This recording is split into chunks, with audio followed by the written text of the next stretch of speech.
All right. Well, I tried to set it up to pick up where I left off, but apparently that's not going to work. So let's get it to go where I need to go. Sorry about that.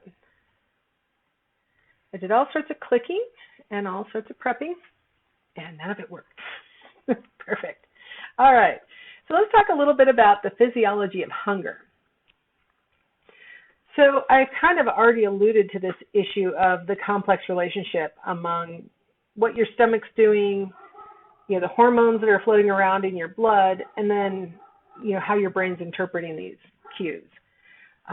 So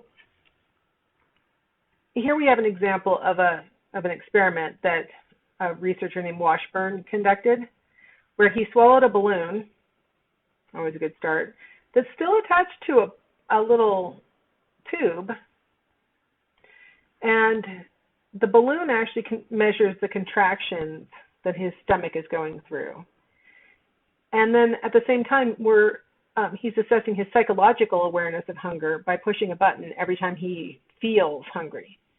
And what you'll notice is that the stomach contractions and his pushing of the button, indicating he's experiencing a hunger pain, correspond pretty nicely. You see the stomach contractions are the spikes in the orangish colored ink over there. And wherever there's a spike, if you look down below it, there's a little blue rectangle where he was holding down the button, saying that he was feeling a hunger pain. So, looks like stomach contractions contribute to a person's awareness that they're hungry. So the brain interprets stomach contractions as hunger. But it's not purely just stomach contractions, because you probably have been hungry without feeling your stomach growl or contract. And so what is your brain relying on there? Well, the level of blood sugar or glucose that's floating around in your blood. Glucose is contributed by what you've recently eaten most readily. So like the food that you've consumed and that's in your stomach, your body converts into glucose, and then it goes into the blood, and your blood uses it, delivers it for energy. A longer lasting way to release glucose is to store it as fat and then release it into your bloodstream from fat. But that takes a lot more hunger for that to happen. And so generally when we are experiencing low blood glucose, our brain drives us really hard to find something to eat, rather than saying, I'll just wait for some of this fat to start burning. It says, why don't we go get something to eat? So the low glucose in the blood sends a signal to the hypothalamus, which in this MRI is highlighted in red with a white outline. Thusly, that part of the brain, there's a certain little region there that its job is to detect whether you're hungry or not, if the blood glucose is too low. So that little area sends out a message, it's dinner time, let's get something to eat. There's something to eat in here, I'm starving. So, the body also contributes specific hormonal information to let you know that you're hungry. You have leptin, ghrelin, insulin, and PYY that are secreted by different parts of your body.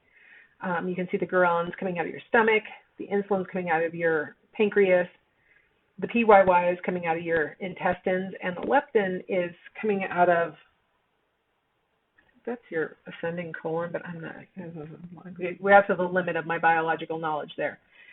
Those hormones are all sent up to the brain, and again in the hypothalamus, they're collected, and if there's enough information coming in from the body that you need to eat, there's enough ghrelin and insulin coming up from the body, then the hypothalamus is going to release a bunch of orexin telling you, find something to eat, I'm hungry.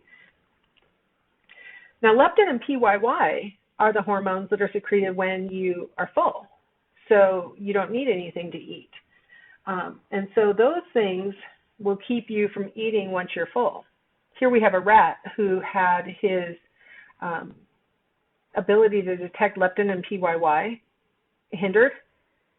They damaged that part of the hypothalamus that normally processes that information. And so given an unlimited supply of food, he ate unlimitedly. I think he would stop once literally his stomach was ready to rupture, but that was it. And so you can see this rat seemed a little overweight. He's kind of a head and a tail, and that's it. You can't even see his little feet under there. So if your brain is not processing the information from those appetite-suppressing hormones, you'll eat without stopping. You'll overeat. So, of course, these have implications for how we regulate weight, right?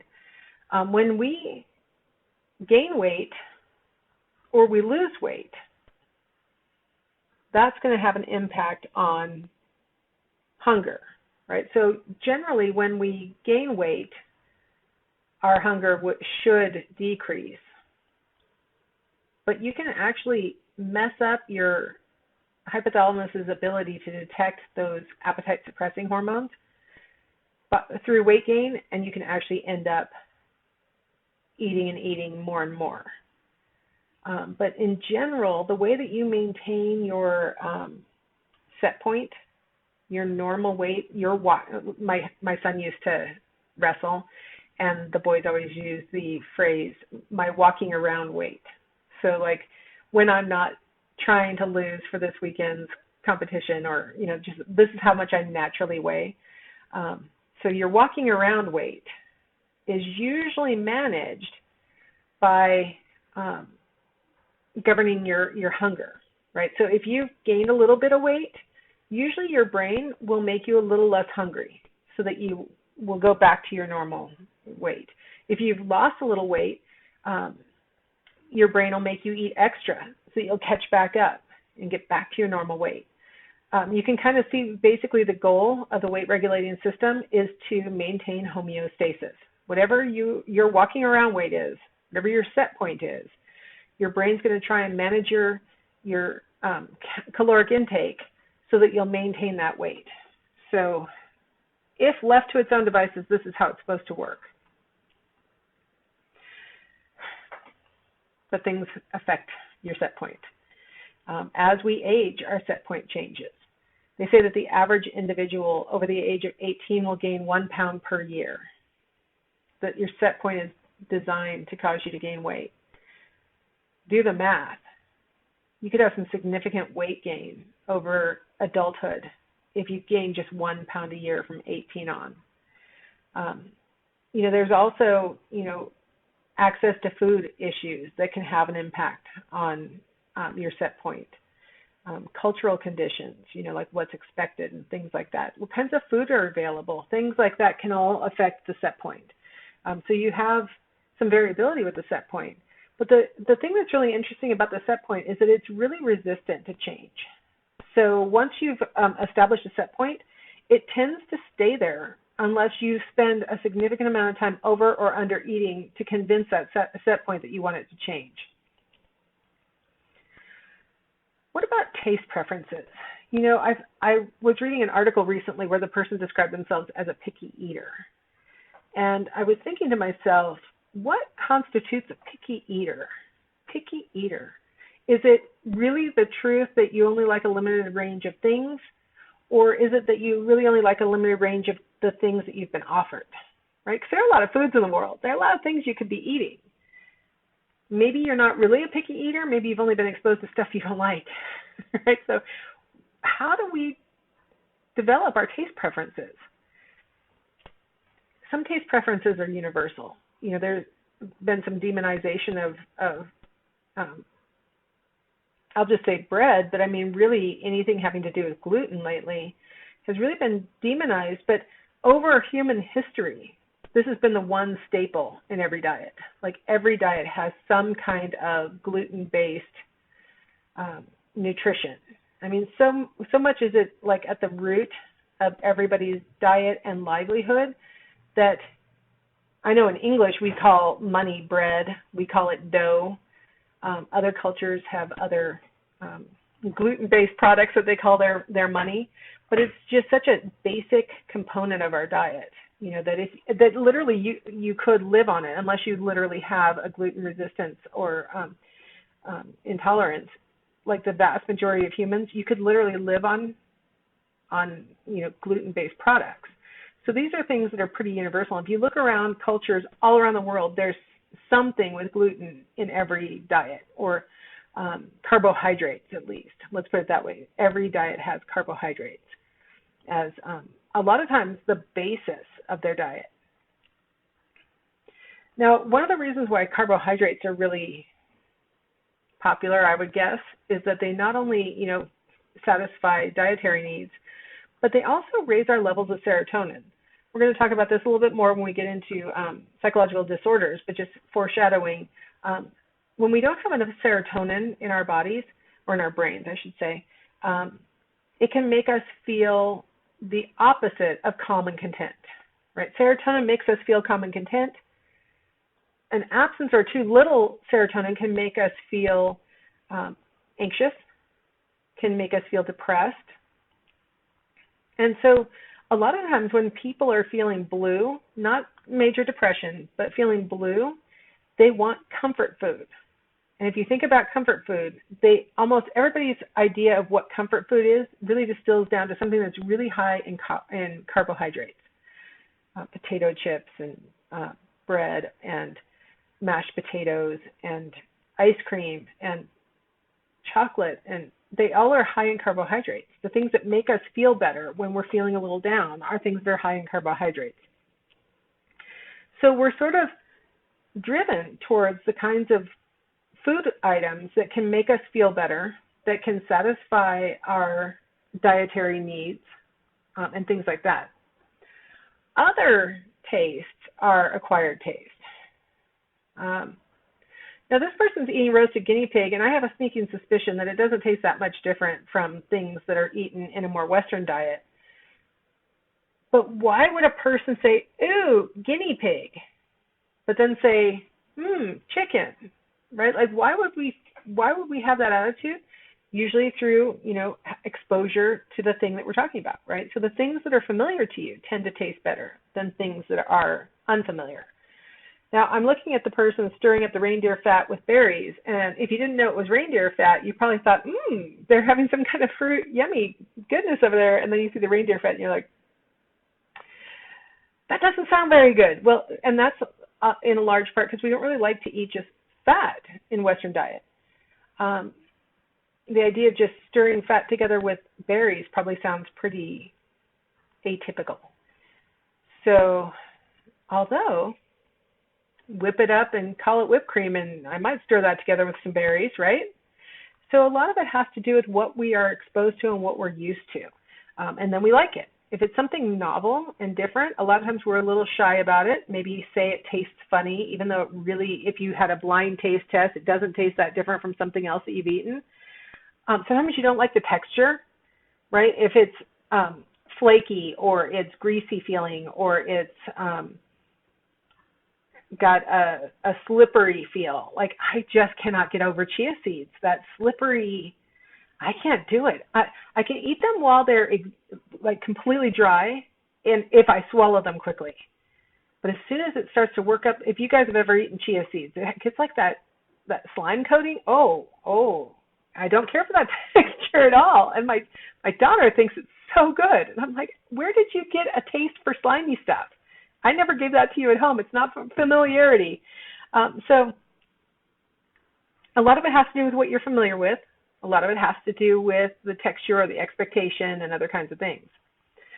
So through exposure, what's culturally expected is another big factor in what you're going to prefer. If it's something that people in your culture tend to eat, it's going to be much more desirable than if it's something that is unusual, seems like only others would eat. Then we say, I don't know if I want to try that. I don't know. Maybe those people are different and they like that kind of thing, but I don't like that kind of thing.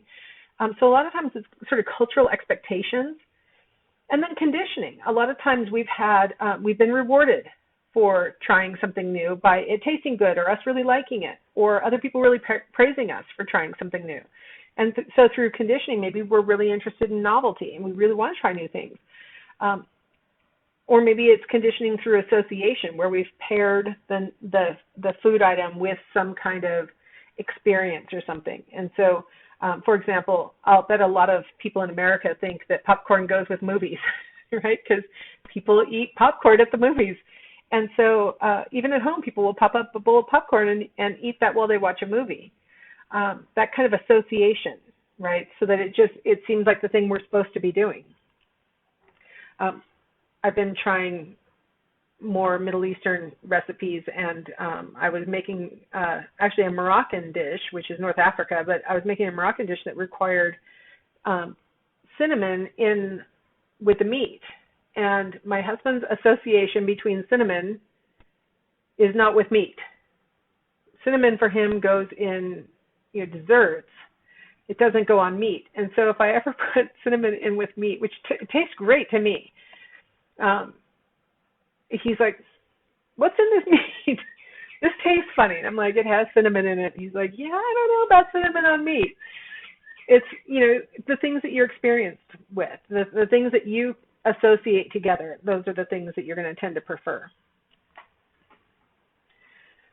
It turns out that differences in taste preferences are not just arbitrary. It's not like, oh, well, one culture developed these kinds of taste preferences and that culture didn't, just through luck or what they had access to. It turns out that, sometimes we have taste aversions because we got sick after eating that food or something like it in the past. So you only have to get sick one time and you say, "I'm never eating that again.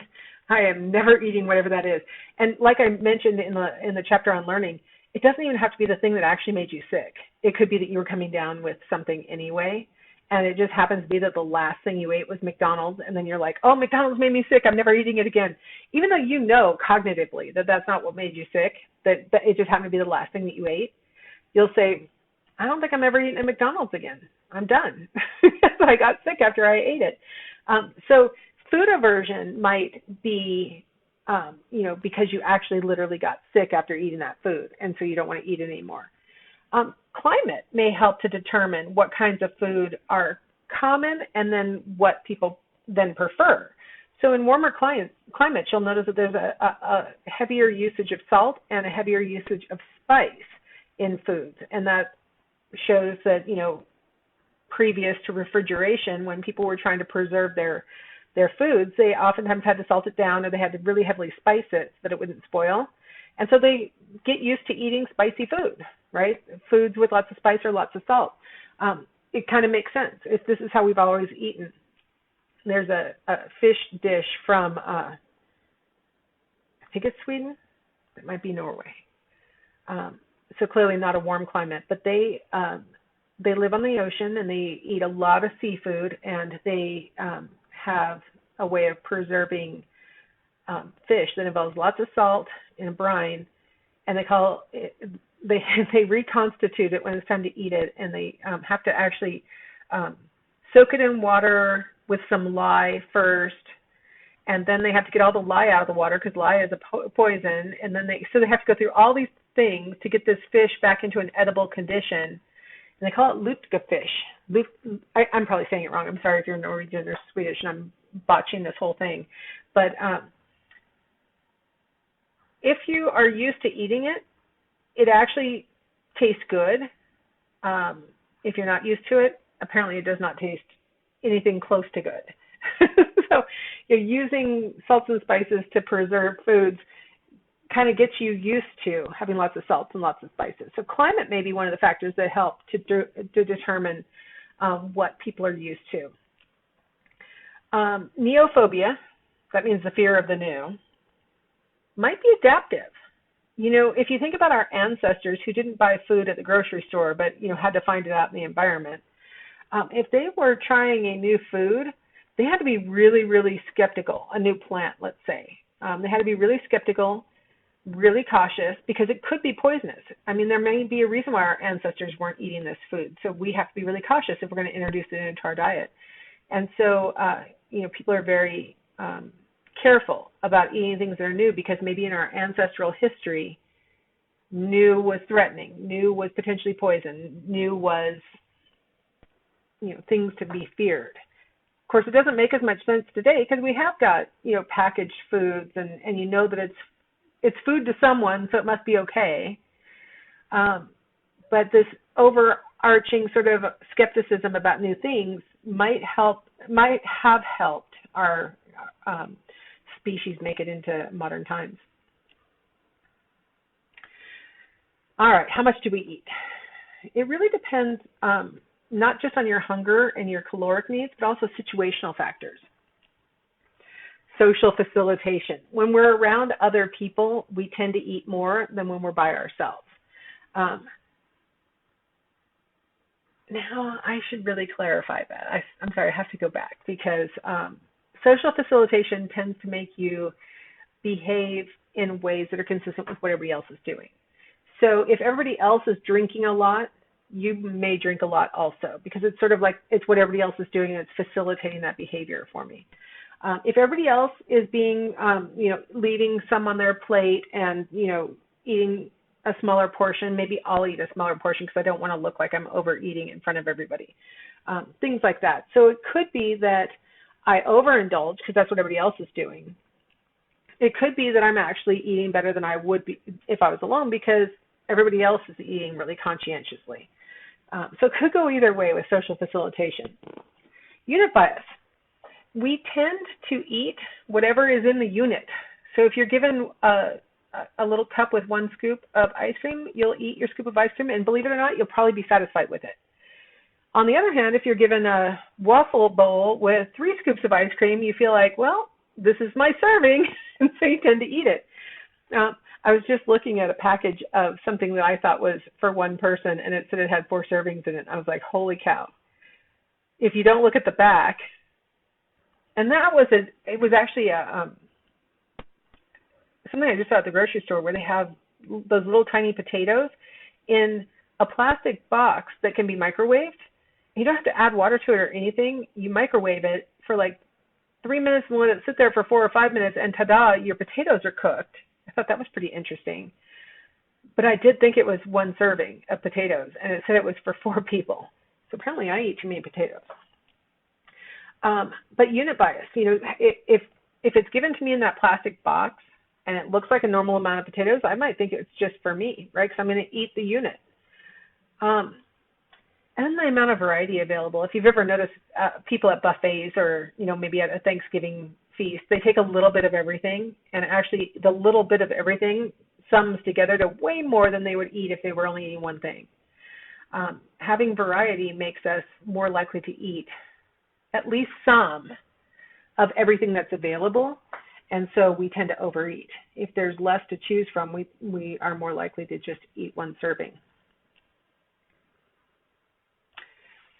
All right, well, that's enough on hunger, eating, and weight loss and stuff.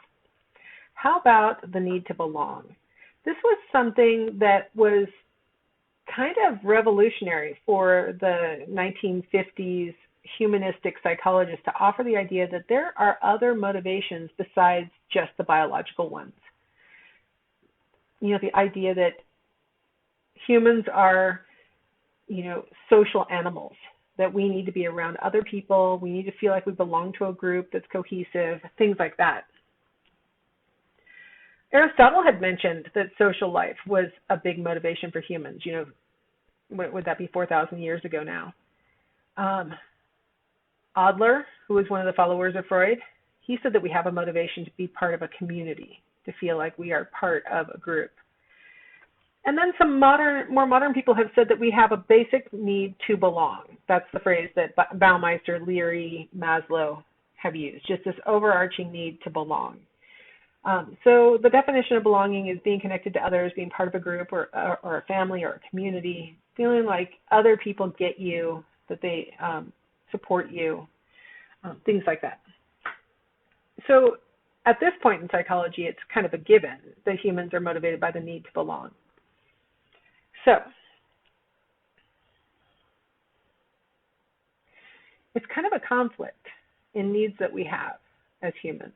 Because on the one hand, we might have needs for independence and autonomy, right? That we want to feel like we are the drivers of our own life, that other people can't make us behave like they could when we were kids, things like that.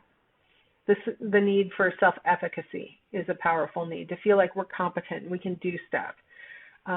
So those things might drive us towards being more solitary, right? And not worrying about whether we belong to a group or something like that. So we have to sort of temper our needs for autonomy, independence, and self-efficacy with our need to belong. A lot of times people are so driven to be autonomous and independent that they drive away other people who might want to be part of their community. Reject overtures for help and things like that because, no, I can take care of myself. Everything's for me and I can do it. The need to belong oftentimes requires us to be the helper and the helpee, right? Sometimes it means that I don't get to do everything that I want to because the other members of my group don't want to do that, things like that. And so you sort of have to balance those drives for autonomy, independence, and self-efficacy with that need to belong to a group or a family or whatever. The need to belong can drive us to be very loyal to our friends, to our team, to our group, to our family, whoever it is, right? Whoever we're belonging with. And so that loyalty can cause us to, make protestations about, the group that I belong to is more likely to be right than some other group is. My group member, I will have their back even if maybe I wish they hadn't done that exact behavior. I will stand up for them anyway. Things like that, right? You might have had experiences like that where you wish your friend hadn't behaved in exactly the way your friend had behaved, but gosh darn it, we are friends, so I'm here for you. Of course, it can also lead us to change ourselves so that we can be accepted. So I've got this nice picture of these people who seem to all belong to a group and they're, doing shared interests and stuff, but you'll notice shared style, right? They have shared ways of behaving. And so we may adopt styles of dress, styles of language, interests, or at least we are willing to engage in certain behaviors that imply we're interested in things because that's what everybody else in the group is doing. So we may lose some of our sense of identity sometimes because we're trying to belong. And it's quite the conflict, right? Which is more important, being true to myself or being true to my group who I feel committed to and I'm loyal to? It can be quite the challenge. It can cause us to stay in relationships that aren't healthy for us. And I don't mean just romantic relationships. Sometimes we stay in relationships with people who treat us badly, who take advantage of us or take us for granted, who, not to rely on TV for examples, but I was watching an episode of Big Bang Theory recently, and Raj finally had it with Wolowitz always making fun of him. It's like, I think this relationship has become toxic. Sometimes stuff like that can happen where we're in a relationship, we want to maintain our friendship, but sometimes we have to actually take a hard look at a friendship and say, is this actually beneficial or is this harming me? And of course, this could apply to romantic relationships. It can extend to relationships with like a boss, or at some point you might have to decide, is it worth my mental health to be working at this place where they treat me badly? So lots of different kinds of relationships can be harmful to us, but our drive to belong might make us stay with it. It can also cause us to join groups that are negative, but hey man, at least they had me and they wanted me to be part of the group. And so maybe I'm doing things I don't approve of myself doing, but I'm doing it because the group is doing it, and then, because I just want to belong. This is one of the best explanations for gang membership, is that you feel like you belong to the group. And so you end up doing things that you don't want to do or that you normally would not approve of, but the gang has become like family, and the loyalty to the gang and things like that. So the need to belong can drive us towards very good things, right? Selfless behaviors that are good for us in the long run. It can also lead us to some pretty negative behaviors. Something that's a really popular topic in research right now in psychology is whether, our online relationships are really serving the same needs as face-to-face relationships do. And one of the biggest things that people have been looking at is how online, a lot of times people feel a little bit anonymous sharing things online, and is it good? Is it healthy for people to be doing that, or are they actually harming themselves in the long run by disclosing stuff and maybe opening themselves up to criticism? I mean, can people be any meaner on the internet because they don't know who they're talking to? And so they'll say, sometimes they do know who they're talking to, but they'll say things to them online that they wouldn't say face to face. And so is it healthy to be disclosing stuff? Is having a lot of relationships online making us more connected to other people, or is it making us less connected to other people? This is very, rudimentary, starting to understand social networking kind of research. I mean, social networking just exploded 10 years ago, and researchers are just now starting to publish research that is helping us to understand a little bit about, and a lot of the research has been on Facebook, and as you guys know, that's not necessarily where young adults are anymore, and so the research is always behind. It's always going to be behind whatever's going on in real life. But what they've found is that in general, people's presentation of themselves online is very similar to how they present themselves in the real world with regard to communicating with other people online and things. They have found that the thing we're worried about, you guys probably already know that people are very worried that posting everything that you do on Instagram or Snapchat or something might be a little narcissistic, and it turns out that it is associated with those kinds of negative personality traits, feeling self-absorbed and stuff like that. The more a person posts, the higher they tend to score on scales of narcissism or self-absorption.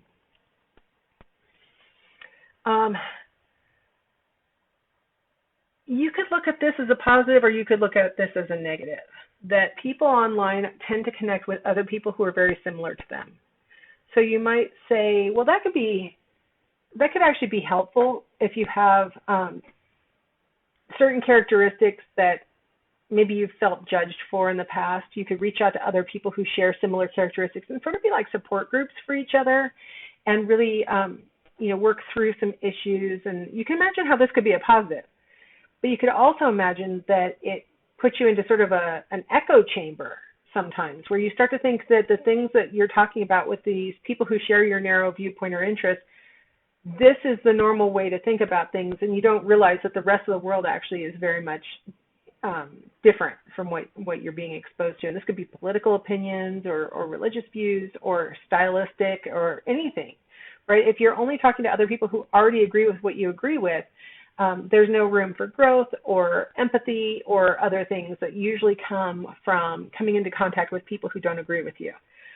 So you could kind of see it as a benefit in certain circumstances to find other people who have your characteristics or your interests, but you could also see it as a very big negative, where you are going to lose a lot of empathy. And I think we're seeing a lot of that in our culture right now, where a lot of people are only willing to hear from people who share their opinion. And if somebody says or does something that disagrees with their opinion, they block them. I saw on campus recently somebody sharing a viewpoint that I disagree with. Now, I'm from another generation, obviously, and so in my generation, if you disagree with something that a person is standing and holding a sign and saying out loud, you just keep walking. You don't give them attention. You just keep walking. If nobody looks at them, nobody cares about them, they usually don't see it very rewarding, and they don't come back to campus. And that's how it used to happen all the time when I was in college. People would come and protest, and we just walk and ignore them. But what I saw last quarter was students gathering around the person and telling them that the person doesn't belong on campus, that this kind of viewpoint shouldn't be heard, that you shouldn't be saying these things. It made it on the news. And when you have that kind of attention on somebody, it makes them want to come back. So that person came back again. And the same thing happened. The students gathered around them, told them, we don't want to hear what you have to say. You don't belong here. This is our campus, which, by the way, no campus is our campus. It's a public school, and so anybody can come out. unless you belong to if you're watching this from some other school that I don't teach, and it's private, then maybe you could say this is your campus. But I teach for a public institution, and people are allowed to come on campus and say whatever they want. And the best bet is to ignore them. But what the students who gathered around this person did was they said, "You're saying things that shouldn't be said." And that's kind of evidence that they've become accustomed to being able to sort of unfriend people who are not agreeing with what they say. And that's one of the negatives, I think, about social networking. We seek out people who agree with us, and we forget that there are other ways to look at things. And you don't have to agree with them, but you don't even have to listen to them. Keep walking. Speaking of keeping walking, less connection to neighbors. A lot of times people are so busy maintaining connections with the friends that they know from back home or whatever, that they don't even look around and realize they could be making friends where they are. And this is a really strong message I'd like to send about college. Being in college is a unique opportunity to make friends with the people here who are all going through something very similar with you. They're by and large similar developmentally, age-wise, stuff like that. But when I look out over a classroom of 80 students and they're all looking at their phones and not looking at each other and not making friends, it makes me really sad, because college is a great time to meet new people, learn new things. I don't know how many quarters I would sit next to somebody. We would talk, we would share so many ideas, and I didn't even get their name. And I didn't, like if I had them in another class, then I'd finally figure out what their name was, because I'd be like, oh, I'm so embarrassed. I never found out what your name was last quarter. But 10 weeks of sitting next to somebody and sharing information is really eye-opening. Unfortunately, with social networking, a lot of times I find that my students are all just scrolling their phones and not looking at each other, and you're missing the opportunity to meet and engage with the person who's right next to you. So that's my little, kind of mom advice. Talk to your neighbors at school.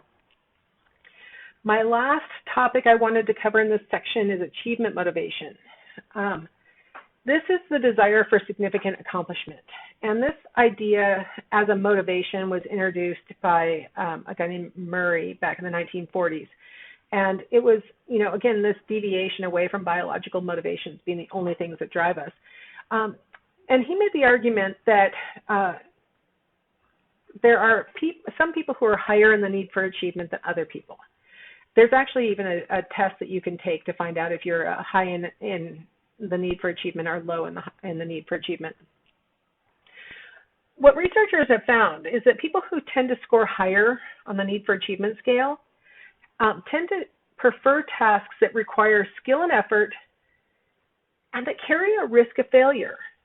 People who are high in the need for achievement want to actually display that they've got the skill, or they've got that they put in the effort, and that if there wasn't any risk of failure, that it sort of takes some of the fun out of the task.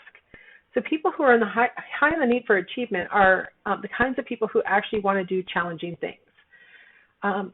When they are given the opportunity to engage in a challenging task, they tend to display what we call approach, which means that they are willing to take on that task and see if they can do it. And once they start it, they're more likely to persist. So even if they aren't succeeding on the task, they're like, let me try it one more time. Let me see if I can do it. I think I can do it. And so the people who are higher in the need for achievement display it even in very small things. In research, they've done different kinds of tests of persistence. One that sticks out in my mind that you might enjoy is they gave the participants unsolvable puzzles, and they didn't tell them that they were unsolvable. They just said, hey, take as much time as you need and see if you can solve this puzzle. And people who scored higher in the need for achievement were working longer on this unsolvable puzzle than people who were lower in that need. So kind of it displays itself on small things, it displays itself on bigger things. So sticking with college, for example, college is not an easy task.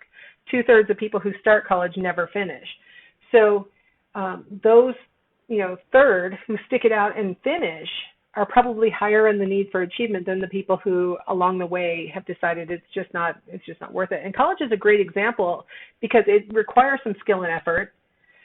There is a risk of failure. right? And so to show persistence through it means that, you're showing higher achievement orientation. All right, well, enough on motivation. In the next segment, we will transition into emotion.